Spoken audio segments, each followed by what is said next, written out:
கர்த்தருக்குள் மிகவும் அன்பான சகோதர சகோதரிகளே, இந்த அருமையான செய்தியின் வழியாக உங்களை சந்திப்பதிலே நான் பெருமகிழ்ச்சி அடைகிறேன். பிரியமானவர்களே, இந்த நாளிலும் கூட நாம் தெய்வீக சுகத்தை பற்றி நாம் பார்த்துக் கொண்டிருக்கிறோம். தெய்வீக சுகம், இயேசு கிறிஸ்துவின் சுகமாக்கும் வல்லமை பற்றி நாம் பார்த்து கொண்டு வருகிறோம். பிரியமானவர்களே, இந்த நாளிலும் கூட ஒவ்வொருவரையும் இந்த தெய்வீக சுகத்தை பற்றி தெரிந்து கொள்வதற்காக வந்திருக்கிற ஒவ்வொரு மக்களையும் நான் இயேசு கிறிஸ்துவின் வல்லமையுள்ள நாமத்தினாலே நான் வரவேற்கிறேன். பிரியமானவர்களே, போன வீடியோ செய்தியிலே நாம் உங்களுக்கு அநேக காரியங்களை சொல்லியிருந்தேன். அதிலே கடைசியாக நான் சொன்ன காரியம் என்னவென்றால், நாம் ஆவி ஆத்துமா சரீரமாக இருக்கிறோம். ஆவி இயேசு கிறிஸ்துவை ஏற்றுக்கொண்ட உடனேயே, நம்முடைய ஆவியானது இயேசு கிறிஸ்துவை ஏற்றுக்கொண்ட உடனேயே பிரியமானவர்களே, அது ஒரு பெர்ஃபெக்ட் ஆனதாக புதிதாக மாறுகிறது. ஆனால் ஆத்துமா சரீரம் இது எப்ப ஆகணும்? உடனே நம்முடைய சிந்தனைகள் மாறி இருக்காது, உடனே நம்மளுடைய செய்கைகள் எல்லாமே நம்ம மாறி இருக்காது. இருந்தாலும் கொஞ்சம் கொஞ்சமாக மாறுகிறது. அப்பொழுது என்ன படுகிறது என்றால், இந்த ஆவி, கர்த்தரை ஏற்றுக்கொண்ட ஆவி என்ன செய்கிறது என்றால், நம்முடைய ஆவியலை விசுவாசிக்க ஆரம்பிக்கிறோம். அது மட்டுமல்ல, இந்த ஆத்துமாவானது எதற்கு, ஆவிக்கு கீழ்ப்படுகிறதா அல்லது சரீரத்திற்கு கீழ்ப்படுகிறதா என்பதை பொறுத்து நம்மளுடைய சுகமாக்கும் வல்லமை நமக்கு கிடைக்கிறது என்று சொன்னேன். பிரியமானவர்களே, நீங்க பாருங்க, இப்போ உங்களுடைய ஆவியானது பெர்ஃபெக்டா இருக்குதுன்னு சொன்னேன். ஆனா ஆத்துமாவானது, அதுவும் கர்த்தருக்குள்ளே அது மாறிக்கொண்டு இருந்தால், அந்த ஆத்துமா என்பது என்னவென்றால் மைண்ட், சிந்தை என்ற பொருள்படும். பிரியமானவர்களே, எனவே நம்ம இதில் தான் நம்ம என்ன செய்கிறோம் என்றால், சில காரியங்களை நம்ம தீர்மானங்கள் நாம் எடுக்கிறோம். அப்போ இந்த ஆத்துமாவானது நமக்குள்ளே இருக்கக்கூடிய அந்த மனம், சிந்தனை, இவைகள் என்ன செய்கிறது என்றால், இப்பொழுது நம்ம இயேசு கிறிஸ்துவை ஏற்றுக்கொண்டோம். அவர் நம்மை சுகமாக்க முடியும். அவரே ஒரே தேவனாக இருக்கிறார். அவர் நமக்கு வல்லமையை கொடுத்திருக்கிறார், அதிகாரத்தை கொடுத்திருக்கிறார். எனவே நான் என்ன செய்ய முடியும்? இந்த காரியங்களிலிருந்து இயேசு கிறிஸ்து என்னை சுகமாக்க முடியும் என்று விசுவாசிக்கிறோம். அப்படி விசுவாசிக்கிற பொழுது உடல் இன்னும் சிலருக்கு என்ன இருக்காது, பலவீனம், ஐயோ எனக்கு உடம்பு வலிக்குது, உடனே அவங்க ப்ரேயர் பண்ண மாட்டாங்க. உடனே அவங்க கவலைப்படுவாங்க, எனக்கு இங்கே வலிக்குது அங்கே வலிக்குது. ஆனால் இந்த நேரங்களில் பிரியமானவர்களே, நீங்க உங்களுடைய ஆத்துமாவானது கர்த்தராகிய இயேசு கிறிஸ்துடைய வசனத்தை, அதாவது நான் இயேசுவின் தழும்புகளாலே சுகமானேன், நீங்கள் இயேசுவின் தழும்புகளாலே சுகமானீர்கள் என்று கூறப்பட்ட 1 பேதுரு 2:24 வசனத்தை நம்புகிற பொழுது என்ன நடக்கிறது என்றால், இயேசு கிறிஸ்துனுடைய வல்லமையானது, ஜீவனானது உங்களுக்குள்ளே பாய்கிறது. பரிபூர்ண சுகத்தை நீங்கள் பெற்றுக்கொள்ள முடியும். நீங்க இந்த உடல் இங்க வடிக்குது, இந்த சிம்டம்ஸ்லாம் இருக்கு, எனக்கு இது வந்திருக்குமோ, இந்த நோய் வந்திருக்குமோ, அந்த நோய் வந்திருக்குமோ என்று நம்மளுடைய சிந்தனைகளிலே சாத்தான் அந்த பக்கம் இருந்து நம்மளுக்கு சில காரியங்களை நம்மளுக்கு போடுவோம். அதை நம்ம பிலீவ் பண்ணாம, இல்ல இயேசு கிறிஸ்து 2000 வருடத்திற்கு முன்பாக எனக்காக, என்னுடைய நோய்களுக்காக மரித்திருக்கிறார், எனவே நான் இந்த நோயை சுமக்க தேவையில்லை, இயேசுவே சுமந்து விட்டார் என்று நீங்கள் நினைக்கிற பொழுது, இயேசுவினுடைய வல்லமை, இயேசுவினுடைய ஜீவனானது உங்களுக்குள்ளே பரிபூர்ணமாக இறங்குகிறது. அப்போ இயேசுவினுடைய வல்லமை நீங்கள் பெற்றுக்கொள்ள வேண்டும் என்றால் உங்களுக்குள்ளே விசுவாசம் இருக்க வேண்டும். பிரியமானவர்களே, இந்த விசுவாசத்தினால் தான் நம்ம என்ன செய்ய முடியும்? அதிகாரத்தை பயன்படுத்த முடியும். கர்த்தருடைய சுகமாக்கும் வல்லமையை நாம் பெற்றுக்கொள்ள முடியும். பிரியமானவர்களே, உங்களுக்கு எல்லாருக்கும் தெரியும், 12 வருடம் பெரும்பாடுள்ள ஸ்திரீயுடைய கதை உங்களுக்கு தெரியும். இயேசு கிறிஸ்து அவளை தொடவில்லை. அந்த ஸ்திரீதான் இயேசு கிறிஸ்துவை அவருடைய வஸ்திரத்தின் ஓரத்தையாவது தொட்டால் நான் சுகமாவேன் என்று அவளுக்குள்ளே விசுவாசத்தோடு கூட அவள் இயேசுவின் வஸ்திர தொங்கலை தொட்டால். பிரியமானவர்களே, அவள் தொட்ட பொழுது என்ன நடந்தது? அவளுடைய விசுவாசத்தினால் தான் இயேசு கிறிஸ்துவிடம் இருந்த சுகமாக்கும் வல்லமை அவளுடைய சரீரத்திற்குள்ளே பாய்ந்து சென்றது. பிரியமானவர்களே, எனவே உங்களுக்கு அந்த விசுவாசம் தான் பெற்று தருகிறது என்று நான் சொன்னேன். அப்போ நீங்க உங்களுடைய மைண்ட்ல, அதாவது அந்த ஆத்துமாவிலே நீங்கள் முழுவதுமாக இயேசு கிறிஸ்துவையும் அவருடைய வார்த்தைகளையும் நீங்கள் விசுவாசிக்கிற பொழுது, இயேசு கிறிஸ்துடைய அந்த ஜீவனானது உங்களுக்குள்ளே ஒரு டேப் மாதிரி, குழாய் திறந்து விட்ட மாதிரி உங்களுக்குள்ளே பாய்கிறது. அப்ப நீங்க என்ன சொல்றீங்க? இயேசுவின் வல்லமையுள்ள நாமத்தினால தலைவலியை நீ போ, கால் வலி நீ போ, இயேசுவின் நாமத்தினால நான் உன்னை பிலீவ் பண்ணி, இது எனக்கு நீ சொந்தமானது கிடையாது, என்னோட சரீரம் நேச்சுரலாவே எப்படிப்பட்டது, ஆரோக்கியமானது, இயேசுவின் தழும்புகளாலே நான் சுகமாக இருக்கிறேன் என்று நீங்கள் விசுவாசத்தோட சொல்லுகிற பொழுது நீங்க வந்து சுகத்தை பெற்றுக் கொள்கிறீர்கள்.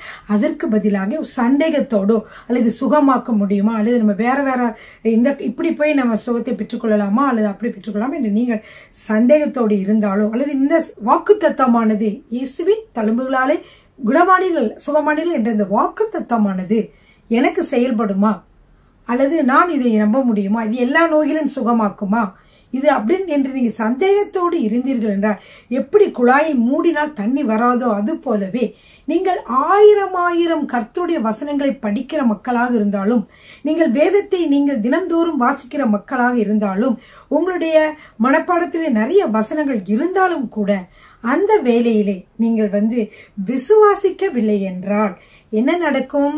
அந்த குழாய் மூடப்பட்டது போலவே தேவன் இயேசு கிறிஸ்துவனுடைய ஜீவனானது சுகமாக்கும் வல்லமையானது உங்கள் உடலிலே கடந்து வருவதற்கு அங்கே என்ன வருகிறது? தடையாகிறது, நிறுத்தப்படுகிறது. ஏனென்றால் நம்முடைய ஆண்டவர் நமக்கு முழுவதுமாக நம்மளுக்கு ஃப்ரீடம் கொடுத்திருக்கிறார், சுதந்திரத்தை கொடுத்திருக்கிறார். எனவே இந்த சுதந்திரத்தின் வாயிலாகவே நாம் எல்லா காரியங்களையும் செய்கிறோம். இந்த சுதந்திரத்துல நீங்க இயேசுவின் வல்லமையை பெற்றுக்கொள்ளவும் முடியும், பெற்றுக்கொள்ளாமல் இருக்கவும் முடியும். அதுவா வந்து நம்மை நிரப்பாது. கர்த்தருடைய வல்லமையோ அது நம்ம வந்து அதுக்கு ஜெபிக்க வேண்டும், அந்த நேரத்துல வாஞ்சிக்க வேண்டும், பிரயாசம் எடுக்க வேண்டும், விசுவாசிக்க வேண்டும். அந்த தருணத்திலே வந்து என்ன செய்யறது என்றால் நமக்கு சுகம் கிடைக்கிறது. பிரியமானவர்கள், சரிங்க, இந்த நாள்ல நான் உங்ககிட்ட நிறைய வேதத்தினுடைய வசனங்களை சொல்ல போகிறேன். எனவே சுகமாக்கும் வல்லமை கொடுக்கக்கூடிய வசனங்கள், உங்களுக்கு தெரிந்து கொண்டிருக்க வேண்டிய வசனங்கள் சிலவற்றை நான் உங்களுக்கு சொல்ல போகிறேன். பிரியமானவர்களே, நீங்கள் கட்டாயமாக உங்களுடைய நோட்டு புத்தகத்தையும் பேனாவையும் எடுத்துக்கொள்ளுங்கள். உங்களுடைய பேனாவையும் நோட்டு புத்தகத்தையும் நீங்கள் எடுத்துக்கொள்கிற பொழுது நான் கொடுக்கக்கூடிய இந்த சுகமாக்கும் வல்லமை தரக்கூடிய வசனங்கள் உங்களுக்கு மிகவும் பிரயோஜனம் உள்ளதாக இருக்கும். பிரியமானவர்களே, இதை நீங்க மிஸ் பண்ணவே வேண்டாம். நிறைய செய்திகளை நீங்க காதில் கேட்பீங்க, விட்டுருப்பீங்க. ஜெபம் பண்ணும் பொழுது நீங்க கேட்பீங்க, ஜெபம் பண்ணும்போது எல்லாரும் ஜெபம் பண்ணும்போது நீங்களும் ஜெபம் பண்ணுவீங்க, அப்புறம் விட்டுருவீங்க. நான் இந்த வந்து என்ன சொல்ல போகிறேன், எப்படி உங்களுடைய சுகத்தை நீங்கள் தக்க வைத்துக் கொள்வது என்ற காரியங்களையும், எப்படி நீங்களாகவே ஜெபித்து சுகத்தை பெற்றுக்கொள்வது என்பதை பற்றியும் இந்த நாளிலும் உங்களோடு பேசுகிறேன். பிரியமானவர்களே, அநேகர் பாருங்க, சுகமாக்கும் வல்லமை வந்து சுகமாக்கும் சுவிசேஷ கூட்டங்கள் நடக்கிற பொழுது என்ன செய்வாங்க? சுகமளிக்கும் கூட்டங்கள் இருக்கும்போது போவாங்க, போய் வரிசையில் நிற்பாங்க. அவங்க கர்த்தரிடத்துல கேட்டாலும் பெற்றுக்கொள்ள முடியும், அவங்களே பிசாசை விரட்டினாலும் கர்த்தர் கொடுத்த அதிகாரத்தை பிரயோஜனப்படுத்தாமல் சுகம் கிடைக்கும் வந்து அநேக கிறிஸ்தவர்களுக்கு இது தெரிவதில்லை. எனவே அவர்கள் என்ன செய்வாங்கன்னா, அப்படியே போய் அந்த முன்னாடி இந்த கூட்டத்துல போய் நிற்பாங்க. அப்ப நிக்கிற பொழுது அவங்க வந்து ஜெபிக்கிறவங்க விசுவாசத்தோடு கூட ஜெபிக்கிற பொழுது அங்க கர்த்தருடைய வல்லமை புறப்பட்டு அங்க இருக்கிறவங்கள சுகமாக்கிறது. ஆனால் அவங்க வீட்டுக்கு போனதுக்கு அப்புறம் வந்து என்ன செய்யறது? சாத்தான் வந்து திரும்பவுமாக, அதாவது சுகமான எல்லாருக்கும் திரும்ப வரும் சொல்ல முடியாது, மோஸ்ட்லி வந்து சாத்தான் என்ன செய்வானா திரும்பவுமாக நம்மளை வந்து டச் பண்ண பார்ப்பான். ஏன்னா கைகால் வலியெல்லாம் கொடுத்து அதே சிம்டத்தை கொடுத்து பார்ப்பான். ஏன் தெரியுமா? அப்ப நம்ம நினைப்போம், என்னது எனக்கு ஜெபம் பண்ணியும் சுகமாகவில்லையே என்று நீங்கள் நினைப்பீர்கள். அந்த தாட்டை உங்களுக்கு கொடுக்கணுன்றதுக்காக தான் அப்படி செய்யறான். ஆனா உண்மையிலே நீங்கள் ஜெபம் பண்ணும் பொழுது என்ன ஆகும்? திரும்பவுமாக அந்த நோயினுடைய அறிகுறிகள் நீங்க விரட்டுகிற பொழுது சுகம் உங்களுக்கு திரும்பவுமா கிடைக்கும்.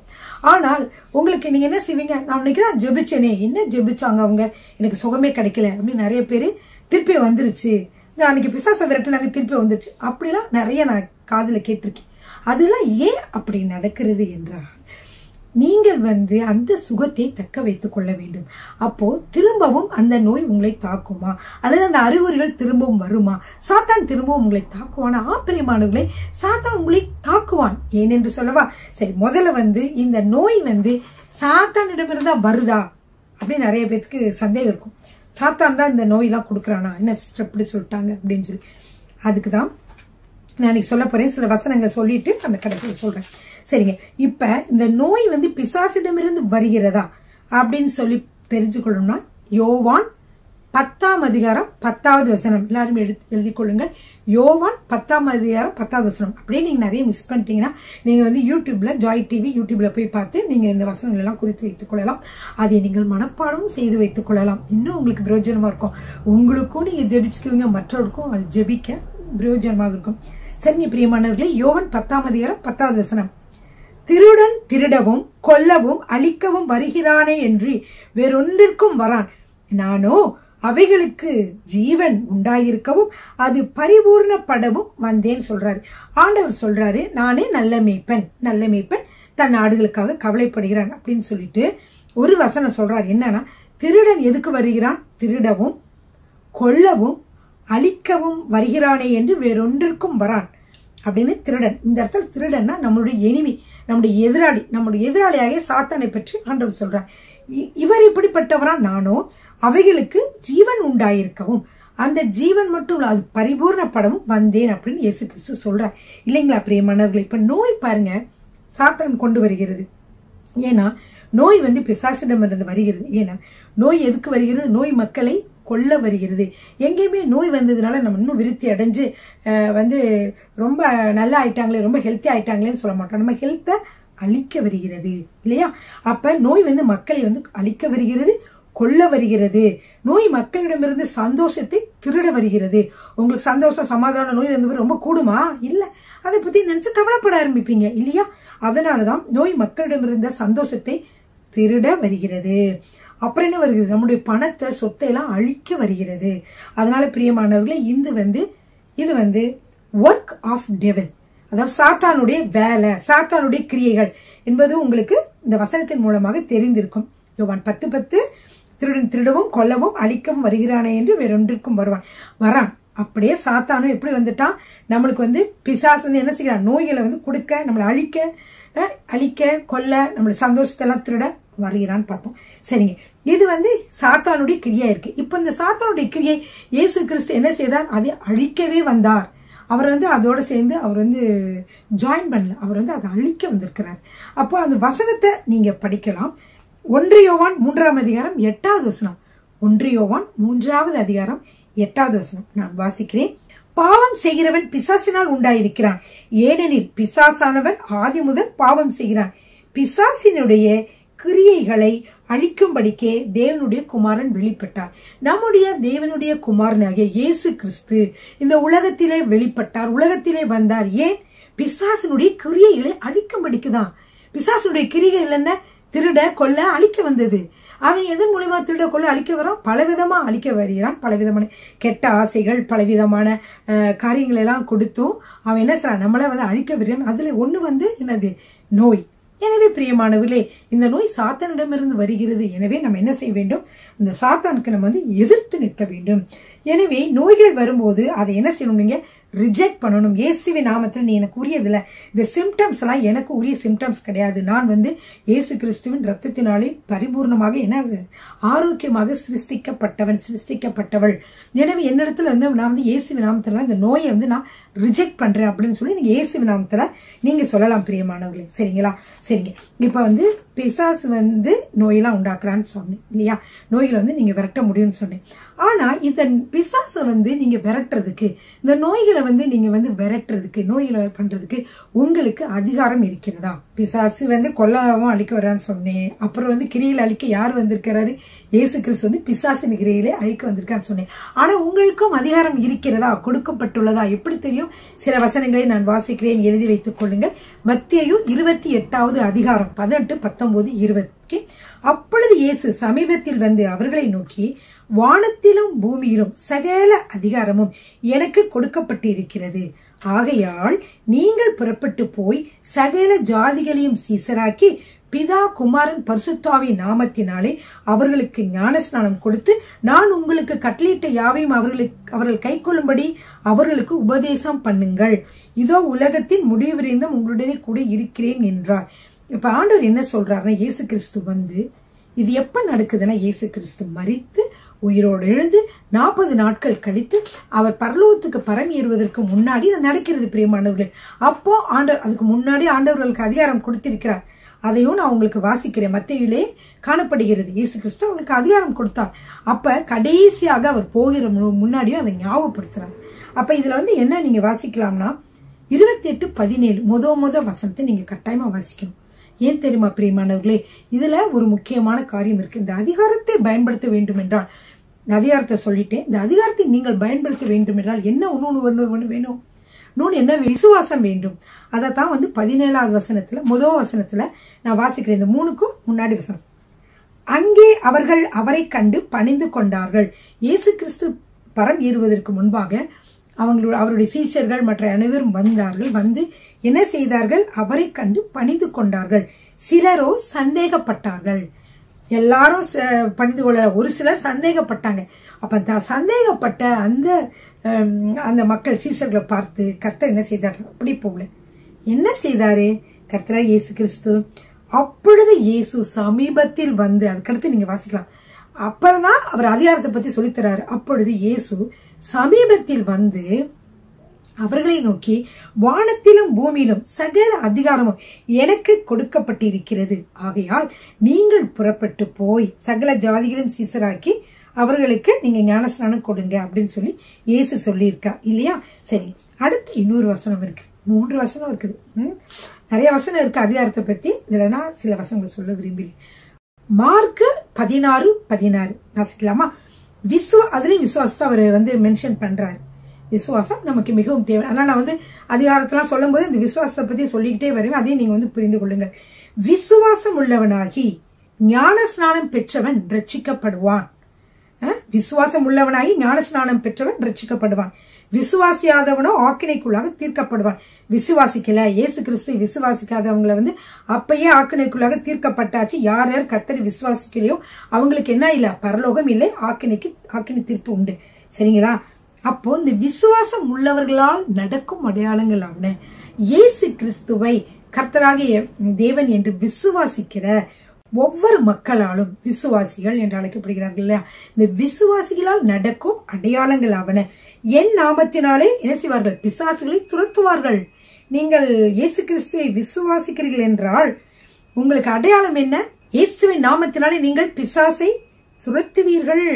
என் நாமத்தினாலே பிசாசுகளை துரத்துவார்கள், நவமான பாஷைகளை பேசுவார்கள், சர்ப்பங்களை எடுப்பார்கள், சாவுக்கேதான யாதொன்றை குடித்தாலும் அது அவர்களை சேதப்படுத்தாது, வியாதியஸ்தர் மேல் கைகளை வைப்பார்கள், அப்பொழுது அவர்கள் சுஸ்தமாவார்கள். இது வந்து கர்த்தர் நமக்கு கொடுத்த அதிகாரம், உங்களுக்கு கொடுத்த அதிகாரம். பிரியமானவர்களே, இயேசு கிறிஸ்துவை விசுவாசிக்கிற ஒவ்வொருவருக்கும் கொடுத்த அதிகாரம். இதை நீங்கள் மனப்பாடம் பண்ணி வைத்துக் கொள்ளுங்கள், தெரிந்து கொள்ளுங்கள் இல்லையா?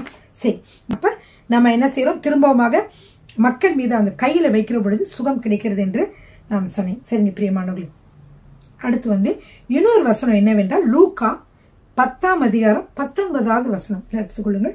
லூக்கா 10:19. இதோ சர்ப்பங்களையும் தேள்களையும் மிதிக்கவும் சத்துருவினுடைய சகல வல்லமையை மேற்கொள்ளவும் உங்களுக்கு அதிகாரம் கொடுக்கிறேன், ஒன்றும் உங்களை சேதப்படுத்த மாட்டாது. பிரியமானவர்களே, இதோ சர்ப்பங்களையும் தேள்களையும் மிதிக்கவும் சத்துருவினுடைய சர்ப்பங்கள்லாம் என்னது? தேள்கள் என்னது? சர்ப்பங்கள் தேள்கள் சாத்தானுடைய வல்லமை, சாத்தானதை குறிக்குது. சாத்தான் தான் அந்த சர்ப்பம். ஆதியிலே என்ன செஞ்சான்? ஆதாம ஏவாள் இருக்கும்போது ஏவாளை வஞ்சித்த அதே சர்ப்பம் தான் பிசாசானவன். எனவே இந்த சர்ப்பங்களையும் தேள்களையும் மிதிக்கவும் சத்துருவினுடைய சகல வல்லமைகளையும் மேற்கொள்ளவும் உங்களுக்கு அதிகாரம் கொடுக்கிறேன், ஒன்றும் உங்களை சேதப்படுத்த மாட்டாது. அந்த அதிகாரம் யாருக்கு கர்த்தர் கொடுத்திருக்கிறார்? விசுவாசிக்கிற உங்களுக்கு இயேசு கிறிஸ்து கொடுத்திருக்கிறார். எனவே உங்களுக்கு வந்து சத்துருவினுடைய சகல வல்லமைகளையும் நீங்கள் மேற்கொள்ள முடியும். ஒரு நோய் 2 நோய் என்று இல்ல, பல நோய்கள், எந்த நோய்கள் இருந்தாலும் உங்களால அதை வந்து சுகமாக்க முடியும், சுகத்தை பெற்றுக்கொள்ள முடியும். அது இந்த சிறிய நோயா இருந்தாலும், சிறிய தலைவலியாக இருந்தாலும், பெரிய கேன்சர் வரைக்கும் பல எந்த நோய்களாக, கொடிய நோய்களாக இருந்தாலும் இயேசுவின் நாமத்திற்கு கட்டுப்பட்டது. எனவே இயேசுவின் நாமத்தினால் என்று சொல்லுகிற பொழுது உங்களுக்கு பரிபூர்ண சுகம் உண்டாகும். பிரியமானவர்களே, சரிங்க. இப்போ வந்து நான் என்ன சொன்னேன்னா, இந்த நோயானது திரும்பவும் உங்களுக்கு வருகிறதற்கு சான்ஸ் இருக்கா அப்படின்னு நீங்க நினைச்சிட்டு இருப்பீங்க. நான் சொன்னேன் இல்லையா, திரும்பவும் வருகிறதுக்கு சான்ஸ் இருக்கு. ஏன்னா பாத்தீங்கன்னா 1 பேதுரு 5:8 வசனத்தை எடுத்துக்கொள்ளுங்கள். 1 பேதுரு 5:8 தெளிந்த புத்தியுள்ளவர்களாய் இருங்கள், விழித்திருங்கள், ஏனெனில் உங்கள் எதிராளியாகிய பிசாசானவன் கர்ச்சிக்கிற சிங்கம் போல் எவனை விழுங்கலாமோ என்று வகை தேடி சுற்றி திரிகிறான். இது உங்க எல்லாருக்கும் தெரிஞ்ச வசனம். இந்த வசனத்தை எழுதி வச்சுக்கொள்ளுங்கள். இதுல சில முக்கியமான கருத்துகள் இருக்குது. நம்ம எப்படிப்பட்டவங்களா இருக்கணுமா? தெளிந்த புத்தியுள்ளவர்களா இருக்க வேண்டும். அதே நேரத்தில் விழித்திருங்கள். ஏனெனில் உங்கள் எதிராளியாகிய பிசாசானவன் கர்ச்சிக்கிற சிங்கம் போல் எவனை விழுங்கலாமோ என்று வகை தேடி சுற்றி திரிகிறான். அப்போ பிசாசானவன் என்ன செய்கிறான் என்றால், யாரை விழுங்கலாமா என்று ஒரு கர்ச்சிக்கிற சிங்கம் போல. இப்ப கர்ச்சிக்கிற சிங்கம் என்ன செய்யும்? இறை தேடி அலையும். அது எப்படிப்பட்ட இறை தேடி அலையும் தெரியுமா? தனிமையாக இருக்கக்கூடிய, பலவீனமாக இருக்கக்கூடிய மிருகங்களை தான் அது போய் முதல்ல என்ன செய்யும்? கூட்டமா இருக்கிற உங்களுக்கு அந்த கதையெல்லாம் தெரியும். ஒரு நரிய வச்சு 4 பசு மாடுகளும் ஒன்றா இருந்த மாடுகள் என்ன செஞ்சிச்சு? அந்த சிங்கம் நரி மூலமாக அதெல்லாம் தனித்தனியா பிரிக்க வச்சு தனித்தனியா கொன்றுச்சுன்னு. அது மாதிரி தனியா இருக்கக்கூடிய இறைகளையும், அது ஈஸியாக கிடைக்கக்கூடிய இறைகளையுமே என்ன செய்யும்? இந்த அதாவது சிங்கமானது போய் பிடிக்கும். அதே போலதான் இந்த சத்துருவும் சாத்தானும் யார் சீக்கிரமா நம்ம வலையில விழுவாங்க, எளிதான ஒரு இறை எங்க கிடைக்கும், எளிதான இறை எங்க கிடைக்கும் என்ன செய்யும்? அது தேடி அலையும். அப்போது என்ன செய்வானா சாத்தா என்ன செய்வானா? ஒரு சின்னதா ஒரு சிம்டம்ஸ் கொடுத்து பார்ப்போம். சாத்தா என்ன செய்வோம்? ஒரு சிம்டம்ஸா கொடுப்போம். உடனே நீங்கள் என்ன செய்ய வேண்டும் என்றால், இயேசுவின் வல்லமையுள்ள நாமத்தினால get out in the name of Jesus, என்னோட உடம்புல இருக்காத வெளியேறு என்று நீங்க என்ன வேண்டும்? சொல்ல வேண்டும். இதை நீங்க எப்படி செய்யணும்? முதல்ல இயேசுவின் நாமத்தில் வெளியேறு நீங்க அதிகாரமா சொல்லணும். நீங்க இயேசுவின் நாமத்தில் வெளியேறு அப்படி சொல்லக்கூடாது. ஏனென்றால் நம்ம வீட்டுக்கு ஒரு திருடன் வந்துட்டான். திருடன் திடீர்னு நம்ம வீட்டுக்கு வந்துட்டான். நம்ம என்ன செய்வோம்? ப்ளீஸ் வீட்டு விட்டு போறீங்களா? தயவு செய்து வீட்டு விட்டு போறீங்களா கேட்பாங்க. ப்ளீஸ் போறீங்களா? இல்ல போறியாப்பா அப்படியா கேட்போம். எவ்வளவு ஆத்திரமா நம்ம பேசுவோம். உடனே என்ன சொல்லுவான்? நீ வீட்டை விட்டு வெளியேறியா இல்லையா? அவனை அப்படி திட்ட என்ன செஞ்சிருவான்? அவன் பயந்து ஓடி போயிடுவான் இல்லையா? அப்படித்தானே வீட்டுல திருடன் நம்ம இல்லைன்னா தான் திருட வருவான். திருட இருக்கும்போது என்ன செய்வான்? அவன் திருட நம்மளாம் இருக்கும்போது நம்ம பார்த்துட்டோம்னா, போடா என்ன எப்படா நீ உள்ள நுழைய முடிஞ்சிச்சு போடான்னு சொல்லி என்ன செய்வோம்? நம்ம வெளியேற்றுவோம். அதே போலதான் நமக்கு உரிமை இல்லாத சத்துரு கொடுக்கக்கூடிய நோய்களை நம்ம என்ன செய்யணும்? இயேசுவின் வல்லமையுள்ள நாமத்தால் போ என்று நாம் சொல்ல வேண்டும். எனவே அதை நீங்க ஞாபகம் வச்சுக்கோங்க. இன்னொன்னு என்னன்னா, இப்போ ஒரு கடை தொகுதி இருக்கு, அதுல ஒரு கடை இருக்கு. அந்த கடையில ஒரு திருடன் வருகிறான். இப்ப திருடன் வரும்போது என்ன செய்வானா, ஏதோ கேர்லெஸ்ஸாவோ நம்ம கவனிக்காமோ இருக்கிற நேரத்துல என்ன செஞ்சிடும்? பொருளை திருடிடும். அப்படி அவன் பொருளை திருடுறதை நீங்க பாத்துட்டீங்கன்னா, நீங்க உடனே என்ன செய்வீங்க? போலீஸ்க்கு போன் பண்ணுவீங்க. போலீஸ் என்ன செய்வாங்க? வேகமா அவனை பிடிக்க அல்லது அரெஸ்ட் பண்ண இது பண்ண சவுண்ட் எல்லாம் அலாரம் வச்சு சவுண்ட் கொடுத்து என்ன செய்வாங்க? அவனை பிடிக்கிறதுக்கு முயற்சி பண்ணுவாங்க. அல்லது அங்க இருக்கக்கூடிய காவலாளி கூட வேகமா பிடிக்க வந்துடுவாங்க. அப்போ நம்ம என்ன செய்யறோம்? ஃபர்ஸ்ட் அது போலீஸ்க்கு போன் பண்றோம், அல்லது ஒரு அலாரமோ அல்லது ஏதோ இது பண்ணும்போது எச்சரிக்கை கொடுக்கும் பொழுது நம்ம கிட்ட அங்க வேலை செய்கிற பாதுகாவலர்களே வேகமா அவனை பிடிச்சிருவாங்க. முடிஞ்சா நம்மளே கூட பிடிச்சிருவோம். சோ இந்த மாதிரி என்ன எப்படி இருப்பான்? திருடனா பிடிக்கலாம். சரியா? சரி, ஒரு தடவை போலீஸ் பிடிச்சிட்டு போயிட்டாரு. இவ்வளவு ஒருத்தர் ஒரு காவலாளர் உங்களுக்கு உதவி செஞ்சுட்டாரு. அவன் பாதுகாவலர் அவர் உதவி செஞ்சுட்டாரு, போயிட்டான். அப்ப நீங்க அடுத்த தடவை நீங்க எப்படி இருப்பீங்க? பரவாயில்ல, ஒரு தடவை தான் வந்துட்டு போயிட்டான்ல, இனிமேல் என்ன வரவ போறாங்க, அதான் போலீஸ் போயிட்டாரு, ஒரு தடவை வந்துட்டு போயிட்டான், இனிமேல் என்ன வரவ போறான் அப்படின்னு நீங்க நினைப்பீங்களா? அப்படின்னு திருப்பி கேர்லெஸ்ஸா இருப்பீங்களா? இல்ல. என்ன செய்வீங்க நீங்க? இனிமேலும் திடீர்னு திருடன் வருவதற்கு சான்சஸ் இருக்கா இல்லையா? அந்த திருடன் போனாலும் அடுத்த 100 திருடுறதுக்கு வாய்ப்பு இருக்கா இல்லையா? கடையில இருக்க வரைக்கும் திருடுறதுக்கு வாய்ப்பு இருக்குது. ஏன்னா நம்ம அதனாலதான் ஆண்டவர் சொல்றாரு, தெளிந்த புத்தி உள்ளவர்களா இருங்கள், விழித்திருங்கள், கவனமா இருங்க. யாரு திருட போறா, என்ன திருட போறாங்க அப்படின்னு சொல்லி கடையில வேலை செய்யறவங்க இதெல்லாம் கவனிப்பாங்க இல்லையா? அந்த மாதிரி நீங்க கவனமாக இருங்க. ஏனென்றால் உங்கள் எதிராளியாகிய பிசாசானவன் கர்ச்சிக்கிற சிங்கம் போல் எவனை விழுங்கலாமோ என்று வகை தேடி சுற்றி திரிகிறான். ஏன்னா ஒரு தடவை வந்துட்டு போயிட்டான் அப்படின்னு திருப்பி திருட வராம இருப்பானா? வருவான். அது போலதான் சாத்தான் என்ன செய்வானா, நம்மள திருப்பி உங்களுக்கு சந்தேகங்களோ திருப்பி அந்த நோயின் அறிவுகளோ திருப்பி நோயும் வர்றதுக்கு உங்களுக்கு சான்ஸ் இருக்கும். அப்ப நீங்க என்ன செய்ய வேண்டும்? திரும்பவுமாக நீங்கள் என்ன செய்ய வேண்டும்? நான் இயேசுவின் வல்லமையுள்ள நாமத்தினால நீ என்ன வெளியேறு என்று சொல்லணும். அப்ப வெளியேற அவன் சொல்லுகிற பொழுது அவன் பயந்து வெளியேறுவான். ஏனென்றால் இயேசுவின் நமக்கு பயப்படலவன் இயேசுவின் நாமத்திற்கு பயந்து ஓடுகிறான் இல்லையா? அப்போ அந்த சத்ரு அந்த நோய் உங்களுக்கு மாறுகிறத பார்க்கலாம். இயேசு கிறிஸ்து நினைச்சுக்காருங்க, அவர் உனக்கு இந்த அதிகாரத்தை ஓகே 5 தடவை சொல்லிட்டப்பா, 4 தடவை சொல்லிட்டேன், 5 தடவை சொல்லிட்டேன், ஒரு தடவை உங்களுக்கு நோய் அறிகுறி வருது, இயேசு நாமத்தில் போன்னு சொல்றீங்க, போயிடுச்சு. அப்ப திருப்பி வரும்போது அவன் என்ன நினைச்சிட்டு வருவானா, என்னடா ஜோம் பண்ணா நடக்கவே இல்லை, சந்தேகத்தை கொடு நம்ம நினைப்போம் அப்படின்னு சொல்லி அவன் ட்ரை பண்ணுவான். ஆனா அப்பயும் நீங்க இயேசுவின் வல்லமையினால நீ வெளியேறு, get out in the name of Jesus, இயேசுவின் நாமத்துல அந்த கிருமிகளை நான் சபித்து அப்புறப்படுத்துறேன், எழுந்து போ அப்படின்னு என்னன்னாலும் நீங்க சொல்ல அந்த பிசாசு வந்து நீ விரட்டலாம். அந்த நோய் கிருமிகளை இயேசு நாமத்துல நான் வந்து என்ன செய்கிறேன், எரித்து சாம்பலாக்கிறேன் போ அப்படின்னு என்னன்னாலும் சொல்லலாம். நீங்க அப்படி நீங்க சொல்லுகிற பொழுது என்ன நடக்குதுன்னா இந்த பிசாசு போயிடும், இந்த இது போயிடும். அப்ப இன்னொரு தடவை வருது, அப்ப நீங்க என்ன சொல்லுங்க, அதே தான் சொல்லணும். ஆனா இவ வந்து அடிக்கடி வரும்பொழுது நீங்க சொன்னாலும் சுகம் கிடைக்கும். ஏனென்றால் இயேசு கிறிஸ்து வந்து சொல்லல, நீ 4 தடவை சொல்லிட்டப்பா முடிஞ்சு போச்சு, நீ 5வது தடவை நீ ட்ரை பண்ணாத, அவ்வளவுதான், இதோட உன்னோட லக்கு முடிஞ்சு, இவ்வளவுதான் உன்னோடது அப்படின்னு ஆர்டர் சொல்லியிருக்காரா? இயேசு சொல்லியிருக்கிறாரு இல்ல, நீங்க எவ்வளவு தடவை வேண்டுமானாலும் அதிகாரத்தை பயன்படுத்தலாம். ஆனால் உங்கள் அதிகாரத்தை நீங்கள் பயன்படுத்துகிற பொழுது என்ன நடக்கிறது என்றால், சத்துருவுக்கு வந்து ஒரு ஸ்லாப் பண்ண மாதிரி கன்னத்துல ஒரு பல்லார்னு ஒரு அரைஞ்ச மாதிரி ஓடுவான். ஒவ்வொரு தடவையும் அரை வாங்கிட்டு ஓடுவான், திருப்பி வருவான் ஓடுவான். ஆனா இதே அடி வாங்கிட்டே ஓடிட்டு இருந்தாலும் திரும்ப திரும்ப நம்மகிட்ட வரமாட்டான். அவனுக்கு தெரியும், ஓஹோ கர்த்தர் கொடுத்த வல்லமையை இவங்க புரிஞ்சுக்கிட்டாங்க, கர்த்தர் கொடுத்த அதிகாரத்தை இவங்க புரிஞ்சுக்கிட்டாங்க, இவங்க கிட்ட கிரியை செய்ய முடியாது, நம்ம போய் நம்மளுக்கு வேஸ்ட் தான், அதனால எவனை விழுங்கலாமோ என்று ஈஸியான இறை என்ன கிடைக்கும் என்று யார் கிடைப்பார்கள் என்று என்ன செய்வான், அவங்கள நோக்கி சந்தேக பிராணிகள் மற்றவங்க பலவீனமானவங்க இவங்களை நோக்கி என்ன செஞ்சிருவான், அவன் போயிடும்.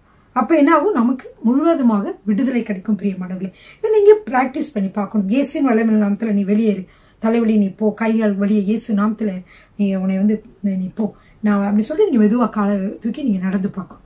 நீங்க அப்படி வந்து பிராக்டிஸ் பண்ணி பார்க்கணும். பிராக்டிஸ் பண்ணி திருப்பி அது போகாம get out in the name of Jesus சொல்லி நீங்க சொல்லி பார்க்கணும். இப்படி நீங்களாகவே நீங்க என்ன செய்யணும், முயற்சி பண்ணி நீங்க வந்து பார்க்கணும். நீங்க வெளியில போய் நீங்க கூட்டத்துல வந்து, அதாவது சுகமளிக்கும் கூட்டத்திலே உங்களுக்கு இது சுகம் கிடைத்திருந்தாலும் நீங்க திரும்ப வீட்டுக்கு வந்தாலும் நீங்க திருப்பி அடுத்து எப்ப நம்ம சர்ச்சுக்கு போவோம் அப்பதான் போய் ஜெபிக்கணும்னு அவசியம் இல்லை. நீங்களே வந்து என்ன செய்ய வேண்டும், இந்த கர்த்தர் கொடுத்த அதிகாரத்தை நீங்கள் பயன்படுத்தி நீங்க ஜெபிக்க வேண்டும். பிரியமானவர்களே, எனவே நீங்கள் திரும்பமாக நீங்க அதை வந்து கடிந்து அப்புறப்படுத்துகிற பொழுது திரும்ப சபித்து அப்புறப்படுத்தி திரும்ப வெளியேறு அப்படின்னு கட்டளை கொடுக்கிற பொழுது அவன் என்ன நினைப்பானா, ஐயோ நம்முடைய தந்திரங்கள் எதுவுமே இவங்க வாழ்க்கையில பழிக்கலையே, இவங்க சரீரத்துல பழிக்கலையே, இவங்ககிட்ட பழிக்கலையே என்று சொல்லி என்ன செய்வான், இதோட நம்ம போயிடுவோம்னு சொல்லிட்டு அவன் போயிடுவான். பிரியமானவர்களே, எனவே பிரியமானவர்களே அவன் என்ன செய்வான், போயிடுவான். கர்த்தருடைய வார்த்தை மாறவே மாறாதது, இயேசு மாறாதவர். அன்றைக்கு சொன்ன அந்த வார்த்தை இன்றும் பலிக்கும், எல்லாருக்கும் பலிக்கும். இயேசுவின் தழும்புகளாலே குணமானீர்கள். 1 பேதுரு 2ஆம் அதிகாரம் 24வது வசனம். நாம் பாவங்களுக்கு செத்து நீதிக்கு பிழைத்திருக்கும்படிக்கு அவர்தாமே தமது சரீரத்திலே நம்முடைய பாவங்களை சிலுவையின் மேல் சுமந்தார், அவருடைய தழும்புகளாலே குணமானீர்கள். பாருங்க, பாவம் மன்னிப்பு, அது மட்டும் இல்ல, அதோடு சேர்ந்து என்ன கிடைக்குது, சுகமாக்கும் வல்லமையும் இங்க செயல்படுகிறதை பார்க்கலாம். வாசிக்கலாமா? நாம் பாவங்களுக்கு செத்து நீதிக்கு பிழைக்கும்படிக்கு அவர்தாமே தமது சரீரத்திலே நம்முடைய பாவங்களை சிலுவையின் மேலே சுமந்தார். அப்புறம் அதே மாதிரி சிலுவையில்பட்ட அவருடைய தழும்புகளால் குணமானீர்கள். இது எப்ப சொல்லப்படுகிறதுனால், இயேசு கிறிஸ்து மரித்து ரத்தத்தை சிந்தி நம்முடைய அடியெல்லாம் பட்டு 39 அடிகள் முதுகிலே வாரினாலே பிக்கப்பட்டு அவருடைய அடிகளை பெற்று எல்லாவற்றையும் முடித்து முள் கிரீடத்தை தலையிலே சூட்டி எல்லா காரியம் முடிஞ்ச பிறகு அதுக்கப்புறம் இயேசு கிறிஸ்துனுடைய இந்த காரியங்கள்லாம் முடிந்ததுக்கு அப்புறமாக பரம் ஏறினதுக்கு அப்புறமாக பவுல் வந்து இயேசு கிறிஸ்துடைய வார்த்தைகளை சொல்லுகிற பொழுது என்ன சொல்லுகிறார் என்றால், இந்த மாதிரி இயேசுவின் தழும்புகளாலே நீங்கள் என்ன சுகமானீர்கள். அப்போ இயேசுவின் தழும்புகளாலே அவருடைய தழும்புகளாலே நீங்கள் சுகமானீர்கள் என்றால் அது 2000 வருடத்திற்கு முன்பாகவே நடந்து முடிந்து விட்டது. எனவே ஆல் பினிஷ்டு. இயேசு சொன்னார் இல்லையா, எல்லாம் முடிந்தது. அது மாதிரி அவர் வந்து எல்லாவற்றையும் சிலுவையிலே நமக்கு சவதரித்து கொடுத்து விட்டார். எல்லாம் முடிந்தது. சாத்தானுடைய எல்லா தந்திரங்களும் முடிவு பெற்றது. எனவே நம்ம இயேசுவின் நாமத்தினால் அதை சொல்லி நம்ம என்ன செய்யலாம், பெற்றுக்கொள்ளலாம். பிரியமானவர்களே, சரிங்க, அடுத்து பாருங்க, யோவான் 14வது அதிகாரம் வந்து நான் வாசிக்க போறேன். யோவான் 14ஆம் அதிகாரத்துல 12, 13, 14. பிலிப்புவே, இவ்வளவு காலம் நான் உங்களுடனே கூட இருந்தும் நீ என்னை அறியவில்லையா? மெய்யாகவே மெய்யாகவே நான் உங்களுக்கு சொல்லுகிறேன், நான் என் பிதாவினிடத்திற்கு போகிறபடியால் என்னை விசுவாசிக்கிறவன் நான் செய்கிற கிரியைகளை தானும் செய்வான், இவைகளை பார்க்கலும் பெரிய கிரியைகளை செய்வான். அப்ப ஆண்டவர் வந்து என்ன சொல்றாருன்னா, நான் வந்து இல்ல ஃபர்ஸ்ட் இதுல வந்து யோவான் 14 முழுசு வாசித்து பாருங்க, ரொம்ப நல்லா இருக்கும். முதல்ல ஆண்டவர் என்ன சொல்றாருன்னா, ஆண்டவர் சொல்றாரு, நீங்க வந்து தேவனிடத்தில் விசுவாசமாயிருங்கள், என்னிடத்திலும் விசுவாசமாயிருங்கள் அப்படின்னு சொல்லும் பொழுது அப்ப ஒருத்தர் சொல்வாரு, ஆண்டவர் சொல்வாரு, நானே வந்து வழியும் சத்தியமும் ஜீவனுமா இருக்கிறேன், என்னை இல்லாமல் ஒருவரும் பிதாவினிடத்தில் வரான்னு சொல்வாரு. அப்படி சொல்லிட்டு நான் போகிற இடத்தை நீங்கள் அறிந்திருக்கிறபடியால் என்ன நான் போகிற இடத்தை நீங்கள் அறிந்திருக்கிறபடியால் போகிற வழியையும் அறிவீர்கள்னு சொல்றாரு. போகிற இடத்தை என்ன எதை சொல்றாரு? பரலோகத்தை. போகிற வழி கிறிஸ்துவையே நாம் நம்பி வாழ்கிற பொழுது, அவருடைய சத்தத்திற்கு கீழ்ப்படிந்து வாழ்கிற பொழுது நம்ம போய் சேருவோம். இது ரெண்டுமே உங்களுக்கு தெரியும் சொல்றாரு. அவரு ஆவிக்குரிய கருத்தை சொல்றாரு. இதுங்கெல்லாம் என்னது புரியவே இல்லை. அப்ப பேதுரு சொல்றாரு, ஆண்டவரே நீங்க எங்க போவோன்ற எங்களுக்கே தெரியாது, அப்புறம் எப்படி நாங்க நீங்க போற வழியை கண்டுபிடிச்சிருப்போம் அப்படின்னு சொல்றாரு.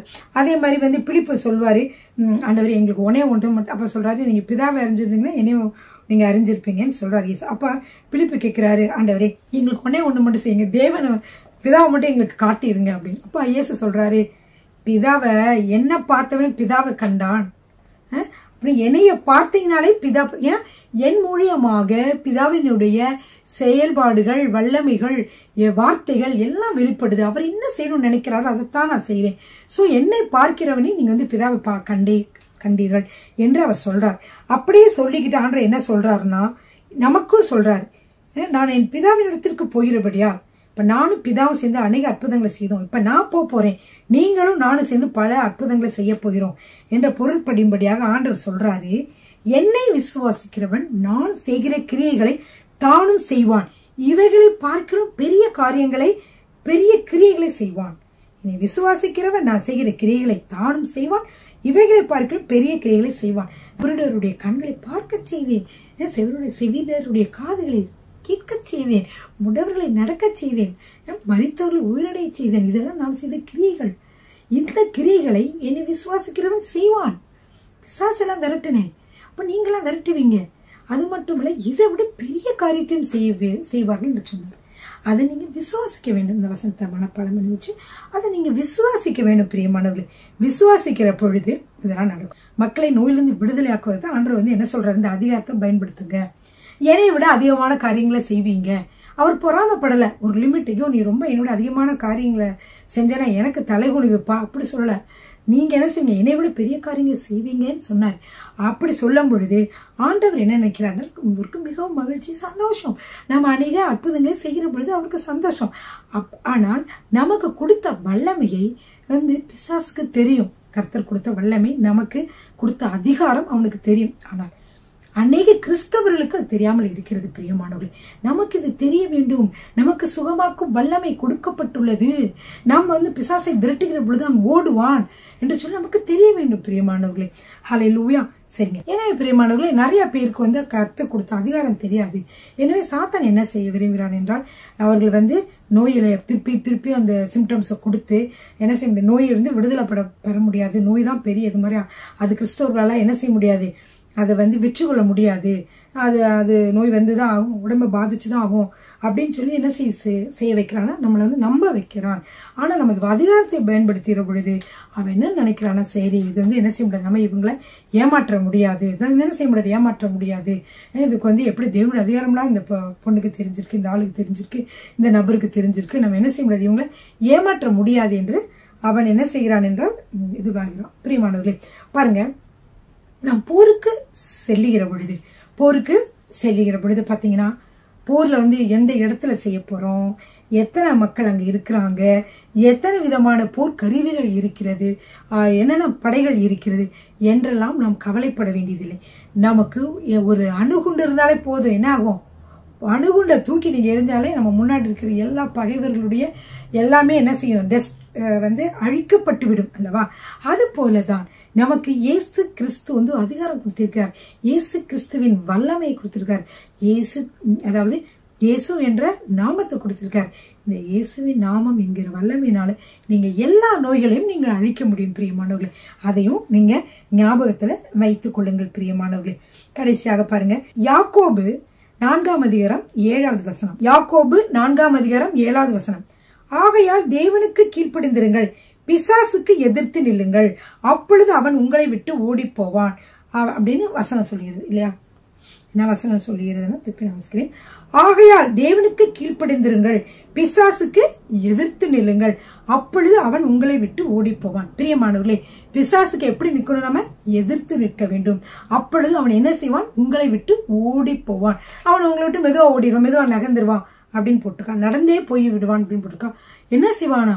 ஓடி போவான். இங்கிலீஷ்ல வந்து இங்கிலீஷ்ல என்ன போட்டிருக்குன்னா ஃப்ளீ ஃப்ரம் ஃப்ளீ போட்டிருக்கோம். ஃப்ளீனா பறந்து ஓடுவது. எப்ப பறந்து வேகமா ஓடுவோம்? ஒரு தீங்க பார்த்த பிறகு, ஒரு ஆபத்தை கண்டால்தான் நம்ம பயந்து ஓடுவோம். அப்ப சத்துருவானவன் நம்ம எதிர்த்து நிற்கும் பொழுது அவன் என்ன செய்கிறான்? அவன் பயந்து, நம்மை பார்த்து அவன் பயந்து ஓடுகிறான் பிரியமானவர்களே. எனவே நாம் அவனை பார்த்து பயப்பட தேவையில்லை. இந்த நோய் நொடி வந்துருச்சு, அதை பார்த்து நீங்க பயப்பட தேவையே இல்லை. அது என்ன செய்யணும்? அதுதான் உங்களை பார்த்து பயந்து ஓடணும்னா உங்களுக்குள்ளே வல்லமை இருக்கிறது, அதிகாரம் இருக்கிறது என்பதை நீங்கள் உணர்ந்திருக்கும் பொழுது. அதான் பிரியமானவர்களே. அதனாலதான் நீங்க பாத்தீங்கன்னா இந்த வசனத்துல இன்னொன்னு என்ன, நீங்க என்ன செய்யணும்? ஆகையால் தேவனுக்கு கீழ்ப்படிந்திருங்கள். அப்போ எப்போ நீங்க வந்து சாத்தானுக்கு எதிர்த்திருக்கும் பொழுது, பிசாசுக்கு எதிர்த்திருக்கும் பொழுது ஓடி போறான்னா, அவனுக்கு நாங்க கர்த்தருக்கு, அதாவது தேவனுக்கு நீங்க கீழ்ப்படிந்திருக்கிற பொழுது, அவருடைய வார்த்தைகளின்படி நடக்கிற பொழுது, அவருடைய வார்த்தைகளை விசுவாசிக்கிற பொழுது என்ன நடக்கிறது என்றால், இந்த மாதிரி சத்ரு உங்களை பார்த்து ஓடி போவான். சரிங்களா பிரியமானவர்களே? சரிங்க. அப்புறம் இன்னொரு ஒரு ஆயுதத்தை கொடுத்துருக்காங்க. முதல்ல சொன்ன ஒரே ஒரு ஆயுதத்தை இன்னும் சொல்லிட்டே வரேன். அதை வந்து ஞாபகம் வச்சுக்கோங்க. எபேசியர் 6ஆம் அதிகாரம் 16வது வசனம்.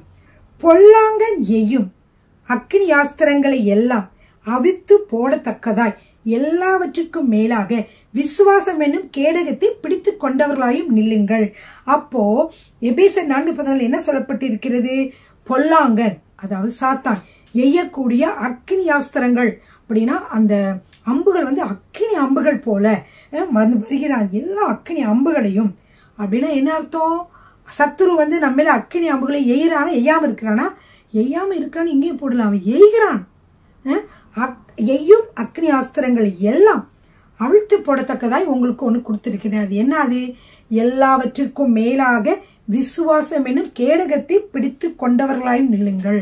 அப்போ உங்களுக்குள்ள இருக்க அந்த சுகத்தை நீங்கள் தக்க வைத்துக் கொள்ள வேண்டும் என்றால், அந்த போலியான சிம்டம்ஸ் எல்லா காரியங்களும் வந்துச்சுன்னா நீங்க என்ன செய்யணும் என்றால் விசுவாசத்தை பிடித்து கொள்ளுங்கள். அப்பொழுது என்ன செய்வான்? பிசாசு உங்களை விட்டு ஓடி போவான். அப்போ அவன் வந்து எந்த அக்னி ஆஸ்திரங்களை போட்டாலும் என்ன ஆகாது? ஒன்றையுமே ஆகாது. ஏன்னா நீங்க விசுவாசம் என்னும் கேடகத்தை பிடித்துக் கொண்டிருக்கிறீர்கள் அல்லவா? எனவே ஒவ்வொரு விசுவாசிக்கும் கர்த்தர் கொடுத்த அதிகாரத்தை சத்துரு அறிந்திருக்கிறான். அதை நாமும் அறிந்தோம் என்றால் சத்துரு என்ன செய்வான்? நமக்கு பயப்படுவான். நாம் அவனுக்கு பயப்பட வேண்டிய அவசியம் இல்லை பிரியமானவர்களே. இவ்வளவு காரியங்களும் உங்களுக்கு இந்த நாள்ல சொன்னேன். எல்லாமே வந்து முக்கியமான காரியங்கள் பிரியமானவர்களே. சுகமாக்கும் வல்லமை நீங்களே பெற்றுக்கொள்வது எப்படி அப்படிங்கிற கருத்துக்களை தான் இந்த நாள்ல சொன்னேன். சத்தியத்தை அறிவீர்கள், சத்தியம் உங்களை விடுதலையாக்கும்.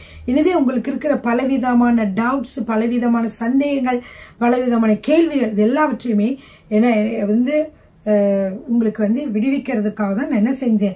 சந்தேகங்களுக்கு விடுவிப்பதற்காக தான் நான் வந்து பல கர்த்தருடைய வசனங்களை உங்களிடத்துல சொன்னேன் பிரியமானவர்களே. ஹல்லேலூயா. சரிங்க பிரியமானவர்களே, கண்களை நோக்கி நாம் கர்த்தரை நோக்கி பார்ப்போமா? நீங்க எல்லாரும் என்ன செய்ய போறீங்கன்னா, உங்களுக்கு வந்து இந்த நான் சொன்ன காரியங்களை வந்து நீங்க என்ன செய்ய போறீங்க?